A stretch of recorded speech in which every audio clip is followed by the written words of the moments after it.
প্রিয় শিক্ষার্থীবৃন্দ, আসসালামু আলাইকুম। আশা করি তোমরা তোমাদের পরিবার পরিজনের সঙ্গে বাসায় একসাথে আসো এবং ভালো আছো। এই কায়ামানুবাক্য ব্যয় করে আজকে শুরু করছি। উদ্ভিদ বিজ্ঞান বিভাগে উদ্ভিদ বিজ্ঞানের কোষ ও কোষের গঠন এবং আজকে পড়াবো আমি নিউক্লিক অ্যাসিড ও ডিএনএ সংক্রান্ত তথ্যাদি তোমাদেরকে দেওয়ার চেষ্টা করব। প্রথমেই নিউক্লিক অ্যাসিড সম্বন্ধে তোমাদের বলি। একটা কথা, তোমাদের বইটা তোমরা পড়বা, দেখবা এখানে বেশ কিছু তথ্য রয়েছে কোন বিজ্ঞানী কখন কে আবিষ্কার করেছিল। আমি একটু সংক্ষিপ্তভাবে পড়াবো। যে এই সকল বিজ্ঞানীদের নাম তোমার কিন্তু সাধারণত আমাদের পরীক্ষায় আসবে না, যেখানে সিকিউ এমসিকিউ থাকবে। তবে হ্যাঁ, তোমরা যখন অ্যাডমিশন টেস্ট দিবা উচ্চশিক্ষার জন্য, তখন কিন্তু এইটা প্রতি অক্ষর অক্ষর পড়তে হবে। যেমন 1869 সালে সুইজারল্যান্ডের চিকিৎসক এবং রসায়নবিদ মিশার ক্ষতস্থানের পুজের শ্বেতকণিকার নিউক্লিয়াস থেকে একটি নতুন রাসায়নিক পদার্থ আবিষ্কার করেন, পৃথক করেন। এই জিনিসগুলো কিন্তু সেই সময় তোমার বেশি পড়তে হবে, তবে এখন না, কারণ বিজ্ঞানীদের নাম দিয়ে কখনো সিকিউতে প্রশ্ন আসবে না। যাই হোক, আমি সংক্ষিপ্তভাবে পড়তে চাই। একটা কথা, মানুষের দেহে তথা প্রাণী দেহে ডিএনএ এবং আরএনএ থাকে। এই ডিএনএ এবং আরএনএর সহজ ভাষায় একটা মনে রাখতে হবে, ডিএনএ থাকে কোষের নিউক্লিয়াসের ভেতরে এবং আরএনএ থাকে কোষের সাইটোপ্লাজমে। তবে হ্যাঁ, 10% টোটাল কোষের 10% আরএনএ থাকে কোষের নিউক্লিয়াসে। ঠিক তার উল্টো ডিএনএ থাকে 10% কোষের সাইটোপ্লাজমে। যাও, নিউক্লিয়াস কি, এইটা নিউক্লিক অ্যাসিড কি, এইটা আমি আজকে পড়াই। এখানে অনেক কথা আছে, তুমি দেখতে পাচ্ছ, এখান থেকে পড়লে হবে। যদি তোমাকে বলে সিকিউ এর পয়ে হোয়াট এর কোশ্চেন, নিউক্লিক অ্যাসিড কি? নিউক্লিক অ্যাসিড হলো নাইট্রোজেন ঘটিত ক্ষারক, পেন্টোজ সুগার এবং ফসফরিক অ্যাসিডের সমন্বয়ে গঠিত অ্যাসিড, যাহা জীবদের বংশগতির ধারা সহ সকল কার্যক্রম নিয়ন্ত্রণ করে। এটুকুই লিখলে হবে। অর্থাৎ নিউক্লিক অ্যাসিডের উপাদান যে তিনটি কথা বললাম সংজ্ঞা, সেই তিনটাই নিউক্লিক অ্যাসিডের উপাদান, সেটাই কথা আছে। নিউক্লিক অ্যাসিডের মূল উপাদান পেন্টোজ সুগার, নাইট্রোজেন গঠিত ক্ষারক, ফসফরিক অ্যাসিড। এই তিনটিও কিন্তু একটা সিকোয়েন্সে বলতে হবে, এভাবেই। কারণ উল্টাপাল্টা বললে যে হবে না তা না, কিন্তু এটা বলার কারণ আছে, পরে বলবো, পড়ার ভেতরে পাবে। তাহলে আমরা নিউক্লিক অ্যাসিডের সংজ্ঞা শিখলাম এবং নিউক্লিক অ্যাসিডের উপাদান কি সেটা শিখলাম। এখানে এটুকু তোমরা কিন্তু পড়ে নেবা। তাহলে আমরা তিনটা জিনিস শিখেছি, পেন্টোজ সুগার, নাইট্রোজেন গঠিত ক্ষারক এবং ফসফরিক অ্যাসিড। এখন পেন্টোজ সুগার কি জিনিস? পেন্টোজ মানে 5 কার্বন বিশিষ্ট সুগার। জীবদেহে এগুলো থাকে। 5 কার্বন বিশিষ্ট সুগারকে চিনি বলা হয় বা পেন্টোজ সুগার বলা হয়। নিউক্লিক অ্যাসিডের 2 ধরনের পেন্টোজ সুগার থাকে। এর একটি রাইবোজ সুগার, অন্যটি ডিঅক্সি রাইবোজ সুগার। আমি বুঝাই দেবো রাইবোজ আর ডিঅক্সি রাইবোজ। আরএনএ আর ডিএনএর কথা তোমরা শুনেছো, যেটা আমি আরও ডিটেলস একটু পরে বলবো। আরএনএতে রাইবোজ সুগার এবং ডিএনএতে ডিঅক্সি রাইবোজ সুগার থাকে। পেন্টোজ সুগারের ফসফরিক অ্যাসিডের সাথে এস্টার গঠন করে। আমি এটুকু আর না বলে এইটাই বলি, দিস ইজ পেন্টোজ সুগার। দেখো, আমি সহজে দেখাই। 5 কার্বন বিশিষ্ট sugar, C1, C2, C3, C4 and C5। Ring, আঙ্গুলে রিং করি, রিংয়ের মতো যখন করব তখন 4 and 1 যোগ হবে অক্সিজেন দ্বারা। দিস ইজ রিং স্ট্রাকচার একটা পেন্টোজ সুগারের। প্রত্যেকটা জায়গায় দেখো C1, C2, C3, C4, C5 প্রত্যেকটা জায়গায় কিন্তু এইচ ও এইচ আছে। মনে রাখতে হবে, একটা জায়গায় এইচ আছে, ও এইচ নাই। এটা আমি বলছি। এই পেন্টোজ সুগার দ্বারাই ডিএনএ গঠিত হয়, আরএনএ গঠিত হয়। এখন মনে রাখবা, C1, C2, C3, C4, C5 এই 5টা কার্বনের ভেতরে একটা জিনিস, ডিএনএ গঠন করতে গেলে 1, 2, 3 এবং 5 কার্বন, 5 নং কার্বন কাজে লাগে। 4 নং কার্বনের ভূমিকা অত না। অর্থাৎ মনে রাখার জন্য বলছি 4 নং কার্বন দ্বারা ডিএনএ গঠিত হয়, সহায়তা করে মাত্র, কিন্তু সরাসরি ডিএনএ গঠনের কোনো রিং স্ট্রাকচারে কাজে লাগে না। যাই হোক, এই পেন্টোজ সুগার আমি শিখালাম।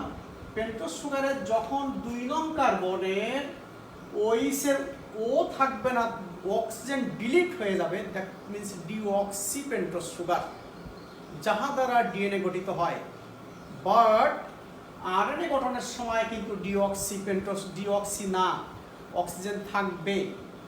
অর্থাৎ আরএনএ গঠন করতে গেলে লাগবে রাইবোজ সুগার তথা পেন্টোজ সুগার, যাতে ডিঅক্সি না। আর ডিএনএ গঠন করতে গেলে রাইবোজ সুগার তথা pentose sugar, deoxy ribose sugar লাগবে। আরএনএ ডিএনএর পার্থক্য কিন্তু শিখে ফেলছি। তাহলে আমরা একটা জিনিস শিখলাম, পেন্টোজ সুগার কি জিনিস। এখানে কথাটা লেখা আছে এখানে। তারপরে আসি আমরা নাইট্রোজেন গঠিত ক্ষারক, অর্থাৎ নিউক্লিক অ্যাসিডের উপাদানের দ্বিতীয় অংশ নাইট্রোজেন গঠিত ক্ষারক, নাইট্রোজেনাস বেস। নাইট্রোজেন গঠিত ক্ষারক, এই যে ক্ষারকগুলো তোমরা দেখছো তোমাদের বইয়ে আছে, নাইট্রোজেন, কার্বন, হাইড্রোজেন, অক্সিজেন দিয়ে গঠিত এই ক্ষারক সমূহ। এখন তোমরা দেখছো এখানে 2 রিং বিশিষ্ট ক্ষারক আছে আর 1 রিং বিশিষ্ট ক্ষারক। রিং মানে আংটি, আংটি হাতে আংটি পরি না, সেটা আর কি। তো এই রিং এর পরেই নির্ভর করে এই নাইট্রোজেন গঠিত ক্ষারক যাহারা ডিএনএ এবং আরএনএ গঠন করতে গেলে লাগবে, সেই নাইট্রোজেন গঠিত ক্ষারককে 2 ভাগে ভাগ করি। একটি হচ্ছে পিউরিন ক্ষারক আর একটি হচ্ছে পাইরিমিডিন ক্ষারক। আমি পিউরিন ক্ষারক আগে দেখিয়ে নেই। পিউরিন ক্ষারক হচ্ছে 2টি, অ্যাডিনিন এবং গুয়ানিন, যারা 2 রিং বিশিষ্ট। এবং এখানে এর গাঠনিক সংকেত হচ্ছে C5, অর্থাৎ কার্বন 5টা, হাইড্রোজেন 4টা, নাইট্রোজেন 4টা। এরা কিন্তু আপন ভাই, মনে রাখতে হবে, এরা কিন্তু আপন ভাই, আপন মার পেটের ভাই। কিন্তু দুর্ভাগ্য, দুজনের মধ্যে কোনো সম্পর্ক নাই, দা কুমড়া সম্পর্ক। যাও আমরা পরে পাইরিমিডিন ক্ষারক, দেখো 3টা আছে, থাইমিন, সাইটোসিন, ইউরাসিন। এরাও কিন্তু আপন ভাই 3টা, কিন্তু কেউ কারোর হয়তো সম্পর্ক নাই। আচ্ছা, কারণ ডিএনএ গঠন করতে গেলে অ্যাডিনিনের সাথে গুয়ানিন কখনো জোট বাঁধবে না। থাইমিন, সাইটোসিন, ইউরাসিন এরাও কেউ কারোর সাথে মুখে দেখা সাক্ষাৎ হবে না। হবে কি, এই ভাইয়ের সঙ্গে এই জনের, অথবা এই ভাইয়ের সঙ্গে এই জনের, এই ভাইয়ের সঙ্গে এই জনের, অথবা এই ভাইয়ের সঙ্গে এই জনের। অর্থাৎ অ্যাডিনিনের সঙ্গে থাইমিন বা থাইমিনের সঙ্গে অ্যাডিনিন, তেমনি গুয়ানিনের সঙ্গে সাইটোসিন বা সাইটোসিনের সাথে গুয়ানিন। ইউরাসিল ডিএনএর সঙ্গে লাগবে না। আমরা জানি ছাগলের 2টা বার্ড থাকে, কিন্তু বাচ্চা যখন 3টা হয়, 3টাও তো হতে পারে, 1টা হয়, 2টা হয়, 3টা, 4টা সব হয়। 3টা যখন হয় তখন ওই 2টা বার্ডই 2টা বাচ্চা খেয়ে যার গায়ে জোর আছে সে পুষ্ট হয়, আর একটা তাকে ঘুরতে থাকে, সে কিন্তু স্বাস্থ্যকর হয়ে যায়। যখন ওই 2টা ছাগল বাচ্চা ছেড়ে দেয় বাট, তখন 3য়টা খেতে আসে, সেই জন্য তার স্বাস্থ্য খারাপ। এইখানে আমি এই গল্পটা বলার কারণ, ছাগলের বাচ্চার সাথে তুলনা করছি এই যে 3টা পাইরিমিডিন ক্ষারক, থাইমিন, সাইটোসিন এবং ইউরাসিন। এই থাইমিন আর সাইটোসিন সকল সময় দেহের ভেতর ডিএনএ গঠনের সহায়তা করে এবং তারা দেহকে পরিপূর্ণতা রাখায় সাহায্য করে। ইউরাসিল কেবলমাত্র আরএনএ গঠনের সহায়তা করে, আর সেই জন্য ও তো দুর্বল। আমরা জানি নিউক্লিয়াসের ভেতরে আরএনএ 10% থাকে, প্রথমে বলেছি, যেটা এমসিকিউতে আসতে পারে, আর ডিএনএ থাকে 90%। তাই এই ইউরাসিল জিনিসটা এখন থাক, ও নিয়ে আমি কথা বলবো না, যখন আরএনএ পড়াবো তখন বলবো। এখন আমি এই 4টা জিনিস নিয়ে পড়াবো। একটা হচ্ছে অ্যাডিনিন, যার সাথে ঘনিষ্ঠ বন্ধু থাইমিন। অ্যাডিনিন যদি বিকালবেলা বেড়াতে যায়, থাইমিনকে সাথে না নিয়ে যাবে না। তেমনই থাইমিন যদি পরের দিন সকালবেলা নাস্তা করতে যায় হোটেলে, ওই অ্যাডিনিন ছাড়া কোনো মতেই সে ঘর থেকে বের হবে না। তেমনই সম্পর্ক গুয়ানিন এবং সাইটোসিনের। অর্থাৎ আমি এটা দিয়ে বোঝাতে চেয়েছি, ডিএনএ গঠন করতে গেলে এই 4টা নাইট্রোজেন গঠিত ক্ষারক প্রয়োজন। তার ভিতরে 2টা পিউরিন ক্ষারক, 2টা পাইরিমিডিন ক্ষারক। পাইরিমিডিন ক্ষারকের কথাও বলে ফেলেছি ইতিমধ্যেই। তারপরে এবার ক্ষারক সময়ের নামকরণ, এটাও আছে ভালো কথা, এটাও আমার পড়ানো শেষ হয়ে গেছে ইতিমধ্যেই। তারপর আসি আমরা ফসফরিক অ্যাসিড আমি বলেছিলাম তিনটা জিনিস লাগবে, একটা হচ্ছে পেন্টোজ সুগার যেটা পরিচয় দিয়েছি, আর একটা হচ্ছে নাইট্রোজেন গঠিত ক্ষারক সেটা দিয়েছি, আর একটা হচ্ছে ফসফরিক অ্যাসিড সেটা এখনই বলবো। ফসফরিক অ্যাসিড তোমরা জানো ফসফরাসের 5টা যোজনী ভ্যালেন্সি 5 সহজেই দেখতে পাচ্ছ এখানে আছে 1 2 3 এবং 2 5 অক্সিজেনের সাথে ডাবল বন্ড ওইসের ও এখানে সবগুলো আছে 5টা ফসফরিক অ্যাসিড। এই ফসফরিক H3PO4 এই ফসফরিক অ্যাসিড দ্বারা আমরা ডিএনএ গঠন করে থাকি। এখন বেশ কিছু শব্দ আছে নিউক্লিওসাইড, নিউক্লিওটাইড, তারপরে আছে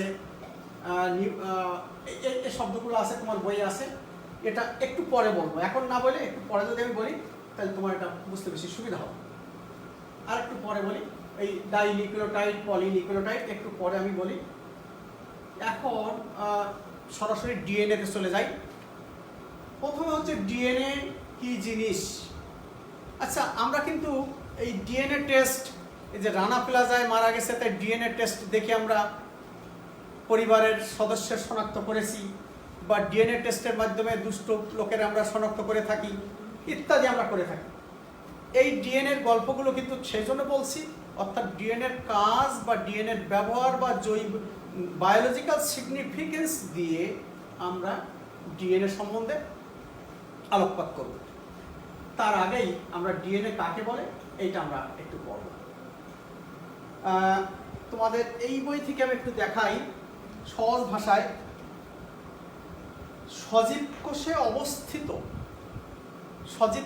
অবস্থিত স্বপ্রজননক্ষম পরিব্যক্তিতে সক্ষম মিউটেশন, পরিব্যক্তি মানে মিউটেশন, বিভিন্ন ধরনের জৈবিক কাজের নিয়ন্ত্রক এবং বংশগতির বৈশিষ্ট্যের ধারক ও বাহক নিউক্লিক অ্যাসিডকে ডিএনএ বলে।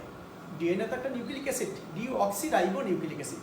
তাহলে আমি আবার বলি, সজীব কোষে অবস্থিত স্বপ্রজননক্ষম পরিব্যক্তিতে সক্ষম বিভিন্ন ধরনের জৈবিক কাজের নিয়ন্ত্রক এবং বংশগতি বৈশিষ্ট্যের ধারক ও বাহক নিউক্লিক অ্যাসিডকে ডিএনএ বলে। হাসান স্যারের বই আছে, তোমাদের বই আছে। তাহলে ডিএনএ কাকে বলে আমরা বললাম। তাহলে এখানে একটা কথা আমরা আরেকটু বলি, ডিএনএ প্রতিটি কোষেই সমপরিমাণ ডিএনএ থাকে, একটা কথা লেখা আছে। এসবগুলো কিন্তু এমসিকিউ এর কথা। অর্থাৎ আমি একটা মানুষ, আমার কোষ, দেহের যত কোষ আছে প্রত্যেকটা কোষের ডিএনএর পরিমাণ সমান। গরু একটা প্রাণী, তার প্রত্যেকটা কোষের ডিএনএর পরিমাণ সমান, আমার সাথে তার মিল হবে না, কিন্তু এইভাবেই বোঝাতে চেয়েছি। আচ্ছা, প্রকৃত কোষে ক্রোমোজোমের মূল উপাদান হলো ডিএনএ। কতক ভাইরাসের ডিএনএ থাকে, ডিএনএ সূত্রাকার। তারপরে কিন্তু মাইটোকন্ড্রিয়া, ক্লোরোপ্লাস্টের বৃত্তাকার ডিএনএ থাকে। কোষের ডিএনএ পরিমাণ কিলোগ্রাম এ প্রকাশ করা হয়। এগুলো, এই ছোট ছোট কথাগুলো কিন্তু তোমার এমসিকিউ এর জন্য প্রতি লাইন লাইন প্রশ্ন করা সম্ভব। ডিএনএ কে আরেকটা কথা বলা হয় জীবনের আণবিক ভিত্তি, জীবনের আণবিক ভিত্তি বলা হয়। তাহলে আমি একটা শব্দ বললাম যে ডিএনএ বংশগতির ধারক ও বাহক, ডিএনএ জীবনের আণবিক ভিত্তি, আর ক্রোমোজোমের মূল উপাদান। এই শব্দগুলো কিন্তু আমাদের পরে কাজে লাগবে। আরেকটা আছে মাস্টার মলিকুল, ডিএনএ কে বলা হয় মাস্টার মলিকুল। এই কথাগুলো আছে বই, কোথাও আছে, পাওয়া যাবে। তারপরে দেখি পরের কথা কি আছে, ডিএনএ এর ভৌত গঠন। আচ্ছা, আমরা একটু আগে যেটা বললাম, ডিএনএ এর ভেতরে তিনটা জিনিস থাকে, নাইট্রোজেন গঠিত পেন্টোজ সুগার, নাইট্রোজেন গঠিত ক্ষারক এবং ফসফরিক অ্যাসিড। এটাই তো ডিএনএ এর ভৌত গঠন। তবে হ্যাঁ, এখানে বিভিন্ন বিজ্ঞানী বলেছেন যে রবার্ট ফালজেন 1914 সালে ডিএনএ রং করেছিল, রং করার পদ্ধতি উদ্ভাবন করেছিলেন, এবং তিনি তারপরে এই যে চারগাপ বিস্তর গবেষণা করে ডিএনএতে দেখতে পেয়েছিলেন এটি এবং জিসি, অ্যাডিনিন থাইমিন আপন ভাই না কিন্তু বন্ধু খুব ঘনিষ্ঠ, গুয়ানিন এবং সাইটোসিন তারাও আপন ভাই না কিন্তু বন্ধুত্ব খুব ঘনিষ্ঠ। এই চারটা নাইট্রোজেনাস বেস তারা দেখতে পেয়েছিলেন। তাই এওটি এবং সিওজি কে চার্গার্স রুল বলা হয়। সারগাপস এইটা করেছিল, তা তোমাদের প্রশ্ন আসতে পারে এমসিকিউতে সারগাপস রুলের নিচের কোনটি, তখন সত্য কথা একটা দিল, মিথ্যা কথা 3টা দিল। যেমন দিল ACOGT ক, এটা কিন্তু জ্ঞানমূলক। তারপরে বললো ATOCU, অর্থাৎ ইউরাসিল নিয়ে আসছে, ইউরাসিল কিন্তু ডিএনএতেই নেই। এইভাবে 3টা মিথ্যা কথা বললো আর একটা সত্য কথা বললো ATOCG। তাহলে আমি একটা এমসিকিউ বললাম জ্ঞানমূলক, সারগাপস রুল অনুযায়ী ডিএনএ এর গঠন কি কি জিনিস নিয়ে গঠিত। সুন্দর। এছাড়া আরো কিছু কথা আছে, যেমন ক্রিস্টালোগ্রাফির মাধ্যমে। ক্রিস্টাল মানে কি তোমরা বোঝো? আশা করি বুঝবা। ক্রিস্টাল যে তুঁতে, চিনি মিশ্রিত একটা দানা, এত বড় দানা, দিস ইজ ক্রিস্টাল। তো ডিএনএকে ক্রিস্টালোগ্রাফি করে দেখা গেছে যে ডিএনএ দুটো হেলিক্সের ভেতরে, তারপরে এক্সরে প্লেট করে দুটো হেলিক্সের ভেতরে ডিএনএ দূরত্ব 2.0 ন্যানোমিটার, অর্থাৎ 20 অ্যাংস্ট্রম। এবং ডিএনএ যে লাইন থাকে, একটা লাইন আমি পড়াবো একটু পরে, এক লাইন থেকে নিউক্লিওটাইডের 2 পেয়ারের ভেতরে ডিস্টেন্স আছে 3.4 ন্যানোমিটার অথবা 3.4 অ্যাংস্ট্রম। আবার ডিএনএ যখন প্যাসলভাবে থাকে, পেঁচানো থাকে, সেই পেঁচনের এক পেঁচন থেকে আরেক পেঁচনের 10 জোড়া থাকে, 10 গুণিতক 3.4 অর্থাৎ 34 ডিগ্রি অ্যাংস্ট্রম থাকে ডিস্টেন্স। পড়াবো একটু পরে। দেখো পরে প্লেটটা দেখি আমরা। অরসন ক্রিকের মডেল খুব সুন্দর একটা জিনিস। অরসন ক্রিকের মডেল অনুযায়ী তোমাদের বই আছে, আমি একটু বই থেকে পড়াই, দেখতে পাবো সহজে। ডিএনএর ভৌত গঠন। আর একটা কথা কিন্তু বলেছি, ডিএনএ কোথায় থাকে সে তো বলেছি। ডিএনএ 90% থাকে কোষের নিউক্লিয়াসে এবং 10% থাকে কোষের সাইটোপ্লাজমে। আরএনএ কিন্তু তার উল্টো, 10% থাকে কোষের নিউক্লিয়াসে এবং 90% থাকে কোষের সাইটোপ্লাজমে, যেখানে প্রোটিন সিনথেসিস করে। আর যার জন্য আজকে কথা বলতে পারছি, শক্তি পাচ্ছি। যাই হোক, তাহলে ফিজিক্যাল স্ট্রাকচার বা ডিএনএর ভৌত গঠন সম্বন্ধে পড়ার আগেই আমাকে ওয়াটসন ক্রিক এই দুই ভদ্রলোকের কথা বলতে হবে। 1953 সালে ওয়াটসন এবং ক্রিক ডিএনএ অণুর যে ডাবল হেলিক্স গঠনের মডেল প্রস্তাব করেন, তাই আজ পর্যন্ত সঠিক। এবং তারা 1963 সালে আর একজন বিজ্ঞানী উইলকিন্স এর সঙ্গে একসঙ্গে এই জন্য নোবেল প্রাইজ পেয়েছিলেন, মেডিসিনে নোবেল প্রাইজ পেয়েছিলেন। তাই সেটা এখন সেই মডেলটা ওয়াটসন ক্রিক মডেল নামে পরিচিত, ডিএনএ ডাবল হেলিক্স। তা আমি এগুলো তোমার একটু পড়ি, ছবিটা দেখানোর আগেই আমি পড়ে শোনাই। ডিএনএ দ্বিসূত্র, ছবিটা দেখাই, এই যে ডিএনএ দ্বিসূত্র, দেখো এই একটা সূত্রক, এই একটা সূত্রক, এই একটা আর এই একটা, একে যদি এভাবেই ভাগ করি, এপাশে একটা এপাশে একটা, আমি যদি এমনভাবে কল্পনা করি, ধরো একটি ঘরের সিঁড়ি দেওয়া আছে, দোতলায় উঠতেছি সিঁড়ি দিয়ে, সিঁড়ির দুই পাশেই 2 গ্রিল আছে, লোহার গ্রিল, এবং গ্রিলের পরে কাঠ বা কোনো স্টিলের পাইপ দেওয়া আছে। তাহলে সে ধাপ বা স্টেপ দিয়ে বেয়ে বেয়ে আমরা সিঁড়ির দোতলায় উঠতেছি, ওই ধাপের মাঝখান থেকে যদি আমি কেটে দেই, তাহলে এক পাশ হচ্ছে ডিএনএর একটা হেলিক্স, অর্থাৎ সিঁড়ি, লোহার রড এবং তার উপরে যে পাইপ, আর এক পাশ হইতে সিঁড়ি, লোহার রড এবং পাইপ, দুই পাশে দুটা। সিঁড়িকে বলবো আমরা নাইট্রোজেনাস বেস, নাইট্রোজেন গঠিত ক্ষারক। লোহার রডকে বলবো আমরা পেন্টোজ সুগার। আর ওর উপরে যে কাঠ যেটা ধরি আমরা উঠি, কাঠ বা পাইপের যে রাউন্ড জিনিসটা থাকে, ওইটাকে বলবো আমরা ফসফরিক অ্যাসিডের ফসফরিক অ্যাসিড। ঠিক তেমনই একটা সিঁড়ির দুই পাশকে আমরা 2টা হেলিক্স বলবো। আর মাঝখান থেকে যে সিঁড়িটা উঠছে, মাঝখান থেকে কেটে দিয়েছি, মনে মনে কেটে দিয়েছি, এইটা যদি আবার সিমেন্ট দিয়ে যোগ করে দেই, দিস ইজ হাইড্রোজেন বন্ড।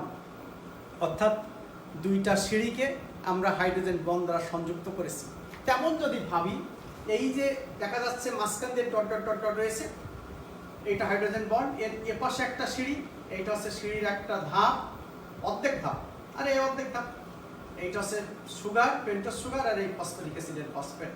তেমনই এইটা নাইট্রোজেনাস বেস, এইটা পেন্টোজ সুগার, এইটা phosphate. This is one this is one nucleotide pair, one nucleotide pair, একটা নিউক্লিওটাইড আমি আগে ফেলে এসেছি নিউক্লিওটাইড কি নিউক্লিওসাইড কি বলবো। তাহলে আমি এখানে যদি বলি অর্সন ক্রিকের মডেল অনুযায়ী ডিএনএ এই ধাপগুলোর ভেতরে আমি কি কি বৈশিষ্ট্য আছে সেগুলো আগে বলে নেই, তারপর নিউক্লিওটাইড বলি। ডিএনএ অণু দ্বিসূত্রক, একটা সুতো একটা সুতো একটা সুতো একটা সুতো। আমরা যদি এমন ভাবি তুমি আর আমি ধরো একটা রশি পাক দিচ্ছি, এখন ধরে রশি পাক দিচ্ছি, এমনভাবে পাক দিচ্ছি, পাক দেওয়ার পরে এইবার তোমার ওই মাথাটা আমি নিলাম আর তুমি মাঝখান ধরলে, এইবার যদি এই মাথা ধরে দুজন ধরতে সংসার পাকেই চলে যাবে। একটা হেলিক্সকে দুটো হেলিক্স তৈরি হয়ে গেল, কিন্তু ডিএনএ কিন্তু দুটো হেলিক্স, একটা হেলিক্স না, অর্থাৎ ডিএনএ এভাবেই দুটো হেলিক্স থাকে। এখন তুমি একটু চোখ বন্ধ করে চিন্তা করো, এই রশিটার পাকেই তো গেছে, কোথাও খাস ডিপ খাস, কোথাও উপরে খাস, ক্লিয়ার? ঠিক তেমনই এই দেখো, এই ডিপ খাস এই উপরে খাস, এই একটা রশি এই একটা রশি, এই দুই রশি, একটা ডিপ খাস একটা উপরের খাস, ঠিক এই একটা হেলিক্স ওখান থেকে ওই পর্যন্ত, এই একটা হেলিক্স, দুটো helix, right?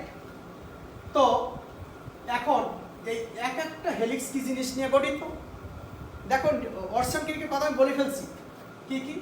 Nitrogenous base, pentose sugar, phosphoric অ্যাসিডের ফসফেট, এখানেও nitrogenous base, pentose sugar, phosphoric অ্যাসিডের ফসফেট। তাহলে ডিএনএ ডাবল হেলিক্স, যা সুগার, যা nitrogenous base, phosphoric pentose sugar এবং ফসফেট নিয়ে গঠিত। এবং এরা ওই দড়ি পাকাইলাম যে দড়ি পেঁচানো ঘুরানো সিঁড়ির মতো দেখতে। তোমরা যদি আগেকার আমলের কোনো পুরানো জমিদার বাড়ি বেড়াতে যাও, জমিদার বাড়ির দোতলা থাকে বা তিনতলা থাকে, কিন্তু তাদের সিঁড়ি দেওয়ার মতন সেই প্রযুক্তি হয়তো তখন আবিষ্কার হয়নি, তাই তারা লোহার সিঁড়ি দিয়ে দোতলায় বা তিনতলায় উঠত। তুমি কি কল্পনা করতে পারো যদি দোতলায় উঠতে যাই তাহলে সরাসরি সিঁড়ি দিলে কত উঁচু হবে? তাই তখনকার প্রযুক্তিবিদরা ওই সিঁড়িটা ঘুরানো ঘুরানো দিয়ে দোতলায় উঠত, এবং সেটা ঘরের বাইরে দিয়ে। তাই ঘুরানো পেঁচানো সিঁড়ি, এই যে আমি একটা সিকিউ বলবো।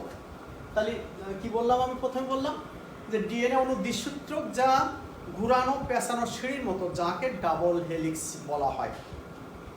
সূত্র দুটি বিপরীতমুখী হয়ে, অর্থাৎ 5 প্রাইম টু 3 প্রাইম মুখী, অপরটি 3 প্রাইম টু 5 প্রাইম মুখী হয়ে সমদূরত্বে পাশাপাশি অবস্থান করে। এটা আগে একটু বোঝাই দেই। প্রাইম একটা মজার জিনিস। ধরো এই পেন্টোজ সুগার, 5 কার্বন বিশিষ্ট সুগার, 1 2 3 4 5 লেখা আছে, যেটা আমি প্রথম শিখে এসেছি। দেখো তো এর এক মাথা ও আছে, ওটা এমনভাবে যদি ধরি তাহলে হুলা মতো মনে হয় না? ভোতা তো না, হুলা, তাই না? তেমন এই ওটা হুলা আর নিচেরটা কিন্তু ভোতা, তাই কি না? তাহলে এই দিকে হুলা এর, ওই দিকে। এখন আমরা জানি ডিএনএ গঠনের সময়, হেলিক্স গঠনের সময় নাইট্রোজেনাস বেস সকল সময় পেন্টোজ সুগারের 1 নং কার্বনের সাথে যুক্ত হবে। 1 নং কার্বন, বি কেয়ারফুল।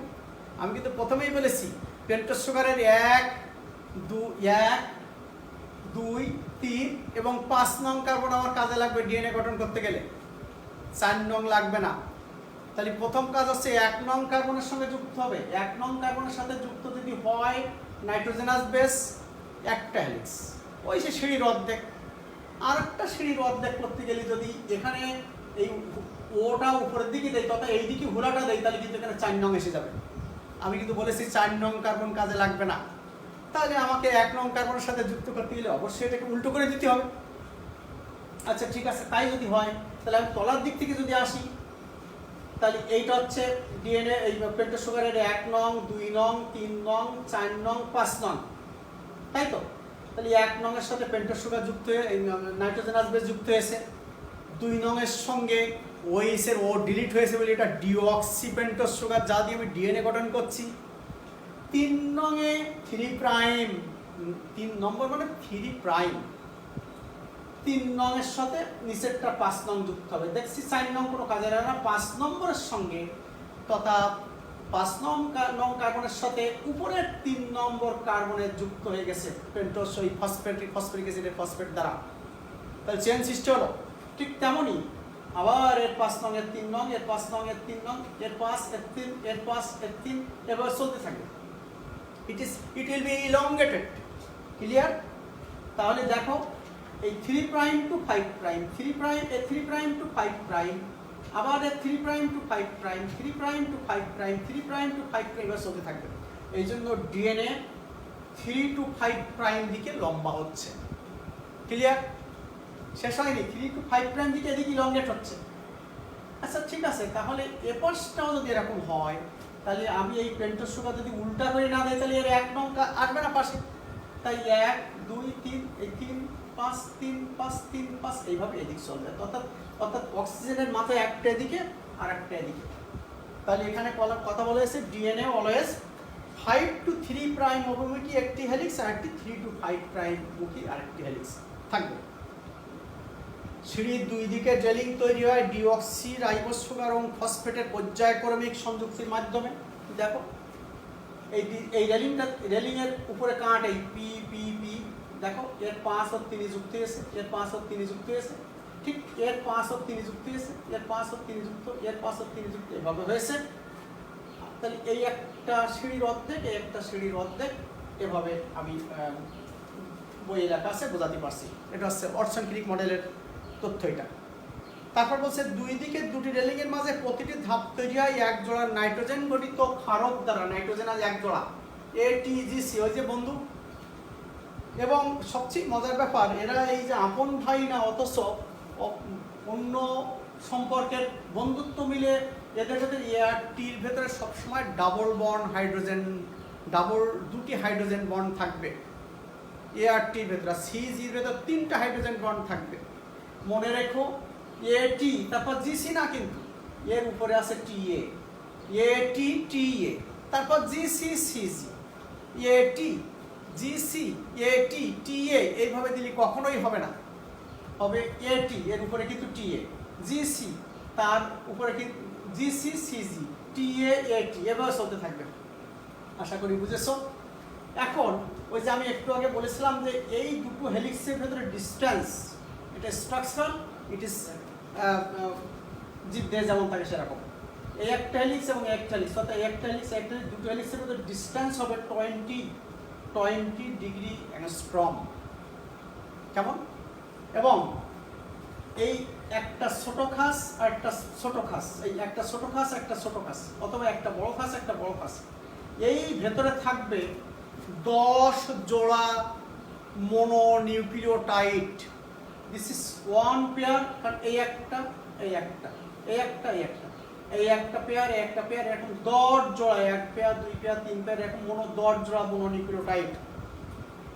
একটা থেকে আরেকটা ডিসটেন্স, এই একটা থেকে একটা ডিসটেন্স আছে 3.4 ডিগ্রি অ্যাংস্ট্রম বা 3.4 ন্যানোমিটার।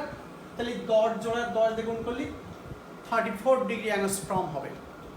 অর্থাৎ এই ফাঁক থেকে এই ফাঁক, অথবা এই ছোট ফাঁক থেকে ছোট ফাঁকের ভেতরে যে 10 জোড়া মোনোনিউক্লিওটাইড থাকে, তাদের ভেতরে টোটাল ডিসটেন্স আছে 34 ডিগ্রি অ্যাংস্ট্রম।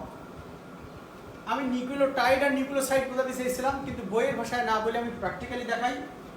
মনে রেখো ডিএনএ তো গঠিত আমরা জানি নাইট্রোজেনাস বেস, পেন্টোজ সুগার এবং ফসফরিক অ্যাসিড।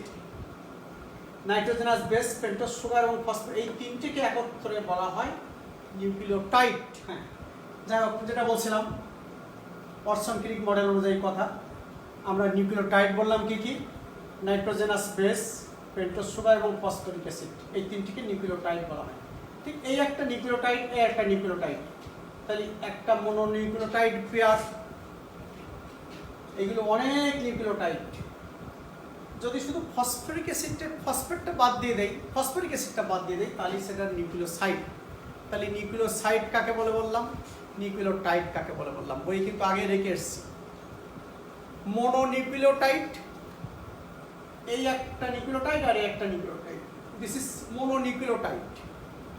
এই একটা মোনোনিউক্লিওটাইড, এই একটা this is dinucleotide, this is mononucleotide, this is, এই দুটো মিলে ডাইনিউক্লিওটাইড। পলিনিউক্লিওটাইড, কত নিউক্লিওটাইড, দিস ইজ পলিনিউক্লিওটাইড। তাহলে মনোনিউক্লিওটাইড কি, ডাইনিউক্লিওটাইড কি, পলিনিউক্লিওটাইড বোঝালাম। কি কি আবার বলি, adenine, sugar, phosphate, this is nucleotide, তাকে মনোনিউক্লিওটাইড বলছি। আবার thymine, sugar, phosphate, this is nucleotide, this is mononucleotide. এই দুটোকে একত্রে ডাইনিউক্লিওটাইড বলতে পারি। পলিনিউক্লিওটাইড এই একটা, এই একটা, এই একটা, এই একটা, এই একটা, এইভাবে পলিনিউক্লিওটাইডের চেইন দ্বারা একটা সিঙ্গেল হেলিক্স ডিএনএ তৈরি হয়েছে। ক্লিয়ার? তা যাক, আমি ঝরঝরটি পড়ে যাই। অর্সন ক্রিক কি বলেছিলেন? তাহলে একদিকে অ্যাডেনিন, অপর দিকে থাইমিনের সাথে দুইটা হাইড্রোজেন বন্ড দিয়ে সংযুক্ত থাকবে, যার ভেতরে দুটো হাইড্রোজেন এ ডাবল বন্ড টি অথবা টি ডাবল বন্ড এ। একদিকে সাইটোসিন, অপর দিকে গুয়ানিনের সাথে তিনটে হাইড্রোজেন বন্ড দ্বারা সংযুক্ত থাকবে, সেটা তোমরা জানো, সি ট্রিপল বন্ড জি অথবা জি ট্রিপল বন্ড সি।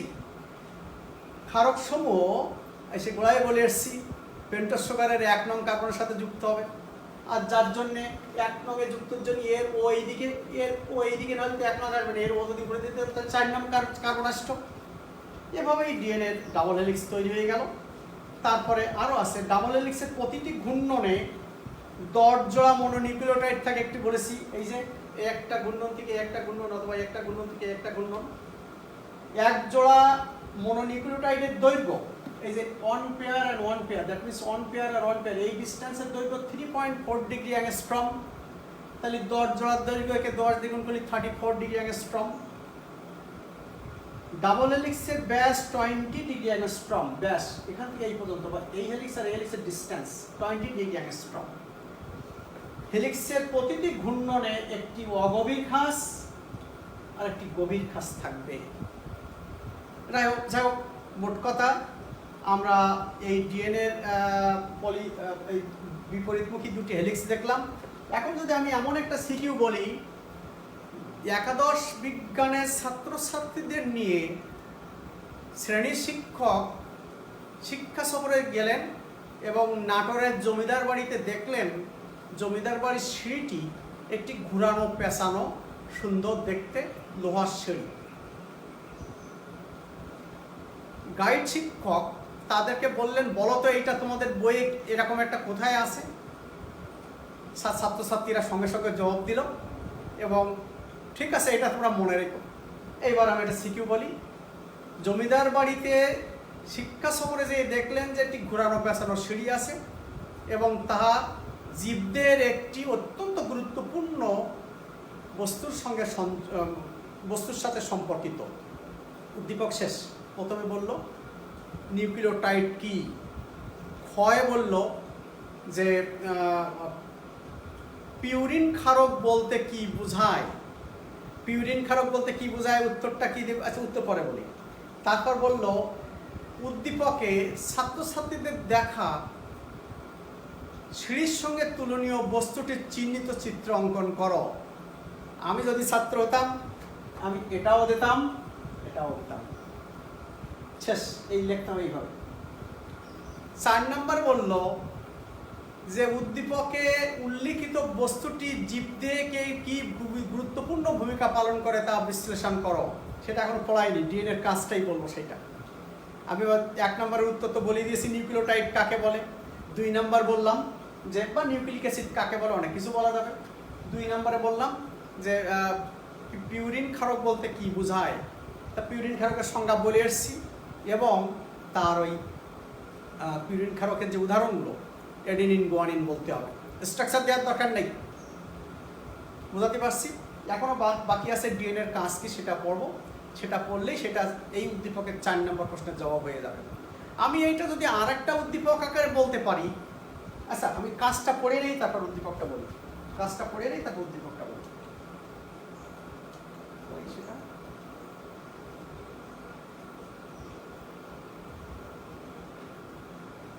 আচ্ছা, কালার প্লেটটা একটু দেখে নেই।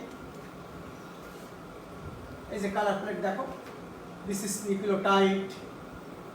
এই যে ডাবল হেলিক্স যদি হয় দেখো কিভাবে আছে, দিস ইজ নিউক্লিওটাইড, কি সুন্দর একটা নিউক্লিওটাইড, নিউক্লিওটাইড, নিউক্লিওটাইড।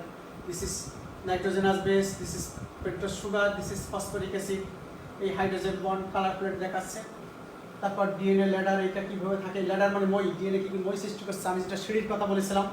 আর ডিএনএ ডাবল হেলিক্সটা কেমন দেখো, এই ডিপ খাস, ছোট খাস, বড় খাস এভাবে দেখা যাবে। যাক, আমি ওদিকে না যাই।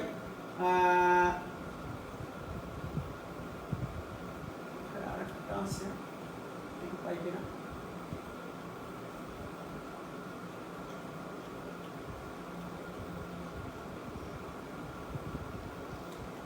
ডিএনএর কাজটা, এটা জৈবিক তাৎপর্য।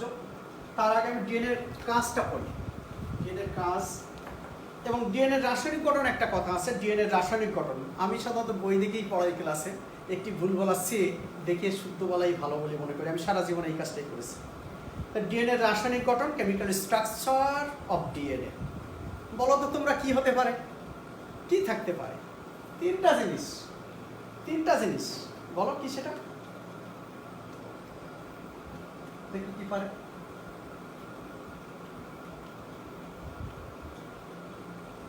এই তো এটা এবং এটা, আর কি কেমিক্যালস, অর্থাৎ পেন্টোজ সুগার, নাইট্রোজেন ঘটিত ক্ষারক এবং ফসফরিক অ্যাসিড। তাই বলছে ডিএনএতে ফসফরিক অ্যাসিড থাকে আর নাইট্রোজেন ঘটিত ক্ষারক থাকে। নাইট্রোজেন ঘটিত ক্ষারকের সময় তুমি বলে দেবা অ্যাডেনিন, গুয়ানিন, সাইটোসিন, থাইমিন, আর ফসফরিক অ্যাসিড, এইটাই তো, আর কিচ্ছু না। তা ডিএনএর কাজ ক্রোমোজোমের গাঠনিক উপাদান হিসাবে কাজ করে। আমি প্রথমেই বলেছি ডিএনএ 90% থাকে ক্রোমোজোমে গঠন করতে গেলে ডিএনএ লাগবে। বংশগতির আণবিক ভিত্তি হিসাবে কাজ করে। জীবের সকল বৈশিষ্ট্য ধারণ করে ও নিয়ন্ত্রণ করে। জীবের বৈশিষ্ট্যসমূহ বংশ পরম্পরায় অধস্তন প্রজন্মে স্থানান্তর করে। পিতামাতার বৈশিষ্ট্য সন্তান সন্ততিতে বহন করে। জীবের যাবতীয় বৈশিষ্ট্যের প্রকাশ ঘটায়, পিতামাতার যা তাই সন্তান সন্ততিতে থাকে। জীবের সকল শারীরতাত্ত্বিক ও জৈবিক কার্যকর্মের নিয়ন্ত্রক হিসাবে কাজ করে। জীবের মিউটেশন ভিত্তি হিসাবে, পরিবৃত্তি মিউটেশন, এটা আবার তোমার বোঝাতে হবে। ডিএনএ এবং তার হেলিক্সের কোনো অংশে গোলযোগ দেখা দিলে তা মেরামত করে। এই যে মিউটেশনের কথা বলা হলো, তোমরা জাপানের হিরোশিমা নাগাসাকির কথা শুনেছো? আমেরিকা যখন বোমা মারল, সেখানে এই বোমায়, আণবিক বোমায়, পারমাণবিক বোমায় ওই এলাকার সকল মানুষ এর ডিএনএ পরিবর্তন হয়ে গেল। মারা তো গেলই মানুষ, তারপরে যারা বেশি আছে তারা ওই মিউটেটেড, ওই ডিএনএ পরিবর্তন হয়ে যাওয়া, মানে মিউটেটেড হয়ে যাওয়া, বিকলাঙ্গ মানুষ তারা জন্ম দিতে লাগলো এবং এখনো তারা যাচ্ছে। ঠিক রাশিয়ার চেরনোবিল গ্যাস দুর্ঘটনায় একই কাজ হয়েছিল। মিউটেশন অর্থাৎ জীবের ভেতরে ডিএনএ বা ক্রোমোজোমের ভেতরে ডিএনএ কে পরিবর্তন করার জন্য রেপাস করে বা কেমিক্যালস ট্রিটমেন্ট করে বৈশিষ্ট্যের পরিবর্তন করাকে মিউটেশন বলা হয়। এটা মানব জীবনে গুরুত্বপূর্ণ, উপকারেও কাজে লাগে আর অপকার তো আছেই। যাই হোক, আমি ডিএনএর কাজ সেটা বললাম, তারপরে ডিএনএর ভৌত গঠন বললাম, অরসন ক্রিক মডেল বললাম। আরেকটু বলবো, সেটা হচ্ছে বায়োলজিক্যাল সিগনিফিকেন্স। তাহলে ডিএনএর কাজের ভেতরে যেসব কথাগুলো আছে, একটা কথা মনে রেখো শিক্ষার্থীরা, ডিএনএর কাজটা ভালো করে মুখস্থ করে রাখতে হবে। এর ভেতরে প্রত্যেকটা লাইন দিয়ে জ্ঞানমূলক এমসিকিউ দিতে পারে, অথবা প্রত্যেকটা লাইন জড়িয়ে সিকিউ তৈরি করতে পারে। যেমন আমি তোমাকে একটা সিকিউ বলি, জীবদেহে এমনই একটি বস্তু বিদ্যমান বা এমনই একটি ঘোরানো পেঁচানো বস্তু বিদ্যমান জীবকোষে, যা ক্রোমোজোমের একদিকে যেমন ক্রোমোজোমের গাঠনিক উপাদান হিসেবে কাজ করে, অপরদিকে জীবের সকল বৈশিষ্ট্য ধারণ করে এবং বংশ পরম্পরায় তা অধস্তন প্রজন্মে স্থানান্তর করে। রানা প্লাজায় মানুষজন মারা গেল দুর্ঘটনায়, তাদের ডিএনএ নিয়ে তাদের পিতামাতার সাথে টেস্ট মিলিয়ে কার সন্তান সেটা কিন্তু বের করলো, অধস্তন। তো এইটা বলার পরে এবার আমরা যদি আবার প্রথমেই যাই, একটা সিকিউ বলার পরে এটা বলা হলো, এই সিকিউ বলে আমরা বলতে পারি প্রথমে নিউক্লিক অ্যাসিড কী, তারপর বললাম যে পেন্টোজ সুগার বলতে কী বোঝায়, বা পাইরিমিডিন ক্ষারক বলতে কী বোঝায়, বা নিউক্লিওটাইড বলতে কী বোঝায়। তখন তার উত্তর হবে নিউক্লিওটাইড ডিএনএ গঠন করতে গেলে কাজে লাগে, যার ভেতরে আরএনএও লাগে কিন্তু ইউরাসিল, যার ভেতরে থাকে নাইট্রোজেন ঘটিত ক্ষারক যথা অ্যাডেনিন, গুয়ানিন, সাইটোসিন, থাইমিন, এগুলো উল্লেখ করতে হবে তখন ডিএনএ বললে। আর পেন্টোজ সুগার আর ফসফরিক অ্যাসিড, এই শেষ। তারপর বললাম উদ্দীপকের উল্লিখিত বস্তুটির চিহ্নিত চিত্র অঙ্কন করো, তুমি এটা এঁকে দেবা, তারপরে ডাবল হেলিক্স আঁকবা, তারপরে তোমার বলবে যে জীব জগতে কি গুরুত্বপূর্ণ ভূমিকা পালন করে তা উল্লেখ করো। এই আমি যা বলতেছি ডিএনএ এর ভূমিকা, ফাংশনস অফ ডিএনএ, এইটা বলার পরে আরেকটু কথা বলতে পারবা। একই রকম কিন্তু ডিএনএ কাজগুলো একই রকম, একবার বলেছে ডিএনএ কাজ আর একবার বলছে তোমার বই আছে যে বায়োলজিক্যাল সিগনিফিকেন্স অফ ডিএনএ। ঠিক দেখো আমি পড়ি, ডিএনএ বংশগতি বিষয়ক বৈশিষ্ট্যাবলীর ধারক ও বাহক, অধিকাংশ জীবের বংশগতির একক বা জিন এই ডিএনএ হিসাবে কাজ করে। যাহা জিন তাই ডিএনএ, মনে রাখো জিন কাকে বলে, ডিন কাকে, ডিএনএ একই জিনিস। তা ডিএনএ দ্বারা কোষ বিভাজন, এবার আমি এই ধারক বাহক কি কাজ করে জীবদের তাই বলছি। ডিএনএ দ্বারা কোষ বিভাজনের সময় এক নির্ভুল প্রতিলিপি সৃষ্টি করে।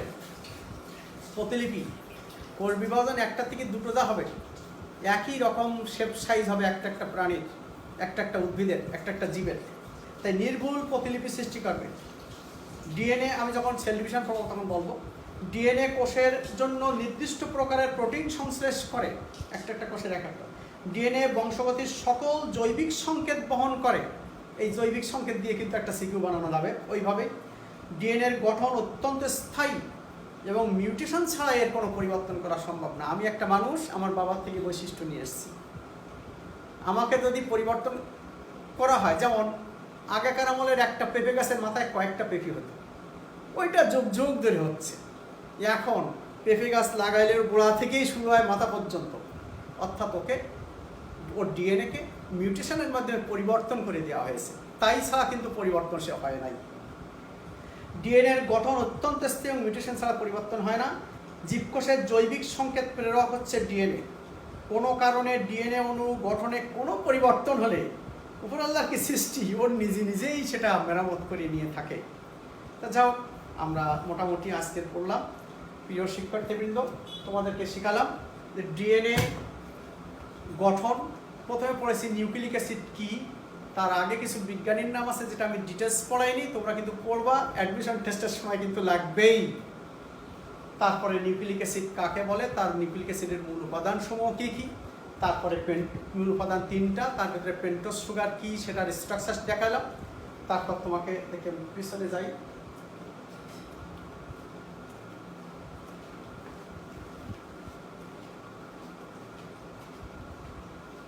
এগুলো দেখাই দেবে। হ্যাঁ, দিস ইজ পেন্টোজ সুগার।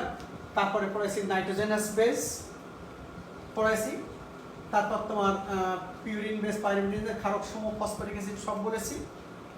এই নিউক্লিওটাইড কিন্তু অলরেডি বলে এসেছি, নিউক্লিওসাইড কিন্তু বলে এসেছি। আমি একটা জিনিস বলিনি, সেটা বলবো একটু পরে। তারপরে এবার বলছি ডিএনএ কাকে বলে, তারপর ডিএনএর ওয়াটসন ক্রিক মডেল, ডিএনএর ভৌত গঠন, ডিএনএর রাসায়নিক উপাদান, তারপরে জীবজগতে ডিএনএর ভূমিকা, তারপর বলছি ডিএনএর কাজ, আর এগুলো শেখাচ্ছি। একটা জিনিস তোমাদের বলবো, দেখি সেটা আমি আনি আবার, যেটাকে এমসিকিউ প্রশ্ন আসবে। আমরা সাধারণত বোর্ডের প্রশ্ন করার সময় এগুলো করি, তোমাদের প্রশ্ন করার সময় এই জিনিসগুলো আমরা, এটা কিন্তু জ্ঞানমূলক থাকবে না, অনুধাবন হয়ে যাবে। এরকম একটা স্ট্রাকচার দিলাম, শুধু একটা স্ট্রাকচার তুলে দিলাম, দিয়ে এবার তোমার ব্রেন স্ট্রং করতে হবে। আমি ক খ গ লাগাই দিলাম, একটা সত্য আর 3টা মিথ্যা। এটা তো এডেনিন, এডেনিনটা দিলাম ঘয়, আর একবার লিখলাম কয়ে থাইমিন, খয়ে সাইটোসিন, গয়ে গুয়ানিন, গয়ে দিলাম থাইমিন। এটা সেম। সো এটা কিন্তু তোমাকে শিখতে হবে কোনটা এডেনিন কোনটা গুয়ানিন।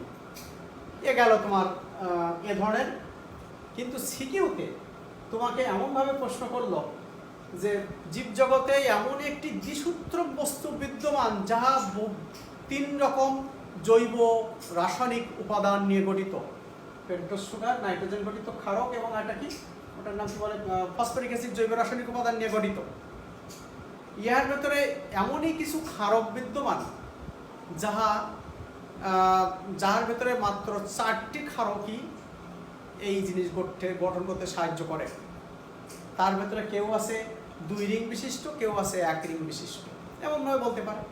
তখন তুমি এবার কয়েক প্রশ্ন দিল, গয়ের প্রশ্ন দিল, 2 রিং বিশিষ্ট ক্ষারক দুটি চিহ্নিত চিত্র অঙ্কন করো। এই জিনিস শিখতে হবে। 1 রিং বিশিষ্ট চাইতে পারে, কেমন? তারপরে ওই 4 নম্বরে কোশ্চেন, ইয়া জীব জগতে কি গুরুত্বপূর্ণ ভূমিকা পালন করে। আশা করি আজকের এ থেকে তোমরা এই সম্বন্ধে সব ডিটেলস জানতে পারছো। তারপর তোমরা বই পড়বে। আর তাছাড়া আমার ফেসবুক বা কলেজের ফেসবুক আইডিতে তোমরা প্রশ্ন করতে পারবে, আমার ফোন নাম্বারে প্রশ্ন করবে, আমি জবাব দেবো। আগামী দিন তোমাদেরকে আমরা এর কন্টিনিউশন পড়াবো, ডিএনএর অনুলিপন এবং আরএনএ ডিটেলস পড়াবো, ডিএনএ আরএনএর পার্থক্য, সব কিছু পার্থক্য তোমাদের শেখাই দেবো। আশা করি তোমরা বুঝতে পারবে। ভালো থাকো সবাই, সবাই ঘরে থাকো। আজকের এই মহামারী থেকে রক্ষা পাওয়ার জন্য একমাত্র ঘরে থাকাই উপায়। তাই তোমাদের সুস্বাস্থ্য এবং পরিবারের সকলের শুভ কামনা করে আজকের মতো শেষ করছি। আল্লাহ হাফেজ।